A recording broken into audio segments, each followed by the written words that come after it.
Então vamos lá. No dia 25 de abril de 2017, na Assembleia Legislativa do Estado do Mato Grosso, foi lembrada a histórica campanha pelas diretas já, que culminaria com a não aprovação da emenda constitucional de autoria do ex-governador do Mato Grosso, deputado federal à época, Dante Martins de Oliveira, em 25 de abril de 1984.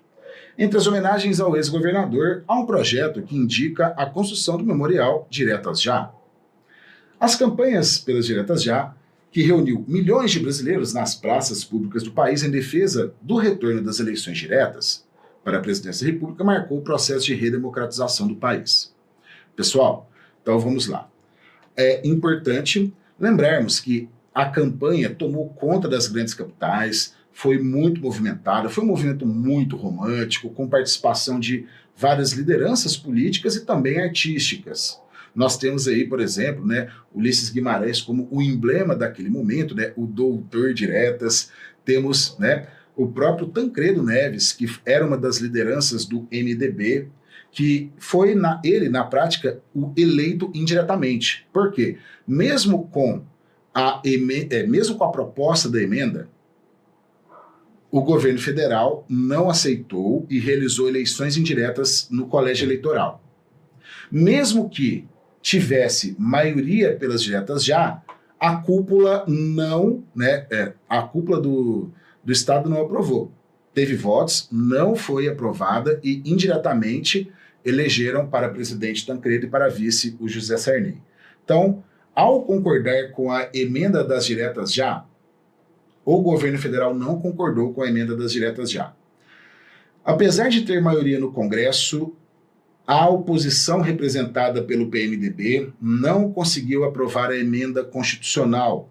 PMDB veio do MDB. Lembre que acabou o bipartidarismo com a lei orgânica dos partidos em 78, e aí o MDB se fracionou em PMDB, depois várias outras siglas, e a Arena também se fracionou em outros partidos, como o PFL, enfim, tá?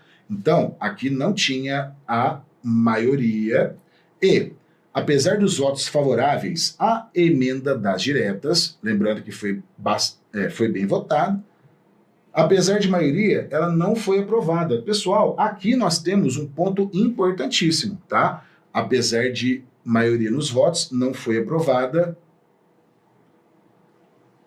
tá? E a nossa alternativa C. A D, qual é o erro?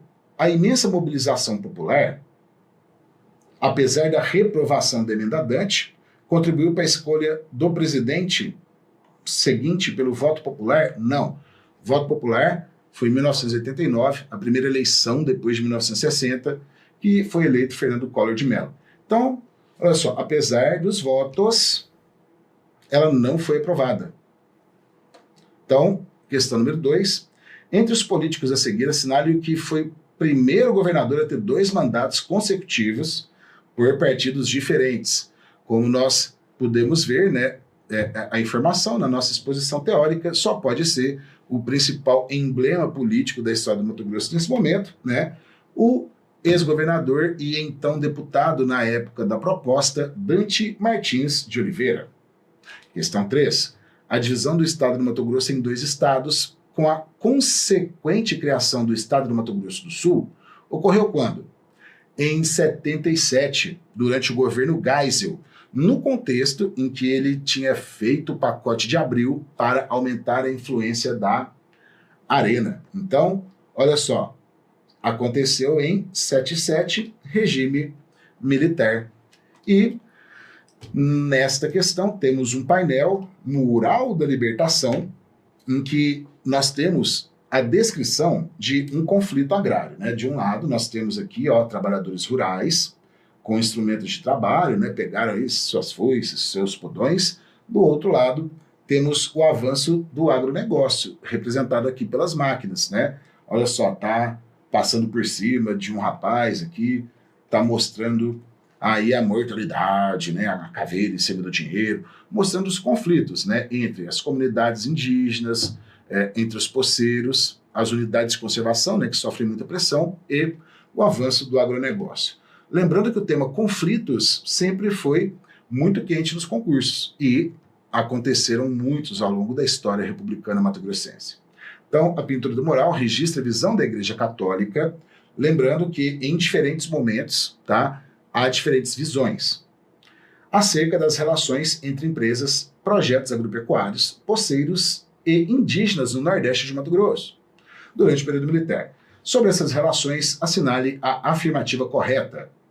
O Estado ditatorial brasileiro promoveu reocupação de áreas no interior do Mato Grosso, apesar da presença de índios e poceiros, o que provocou conflitos. Pessoal, tá redondinha. Então, para a próxima prova que tivermos de concurso, eu também aposto na abordagem desses conflitos voltados para o recorte queimadas, desmatamento e pressão econômica sobre as unidades de conservação. Então, vamos ver os erros. As relações entre empresas e população pré-existentes no interior do Mato Grosso sempre foram cordatas e pacíficas? Claro que não. O estabelecimento das empresas agropecuárias em Mato Grosso, durante os governos militares, se deu em áreas vazias, portanto, sem nenhum conflito? Evidentemente não. Foram feitos programas, né, de povoamento, você teve Polo Centro, você tem os financiamentos da Sudam, e lembrar daquele destaque de que foi uma grande quantidade de agricultores gaúchos e paranaenses para o Mato Grosso, principalmente gaúchos. E o Estado militar demarcou todas as terras indígenas e indenizou poceiros? Não, pessoal. Inclusive, né, um período de avanço da grilagem e muitos conflitos e violência com as populações indígenas, beleza? Então, pessoal, é isso aí. Ficamos por aqui. Qualquer dúvida, você sabe, é só me procurar no Instagram, dá um pulinho lá, tem muita dica para você. Assista o Rodovias e Queimadas, ou o Queimadas e Desmatamentos. Abordam esse tema e vão ajudar você a fazer uma questão. Tá lá no meu IGTV. E muito obrigado, concurseiro. Use o fórum de dúvidas, estou sempre à sua disposição e é muito importante que você use essa ferramenta. Um grande abraço, bons estudos e foco no sucesso!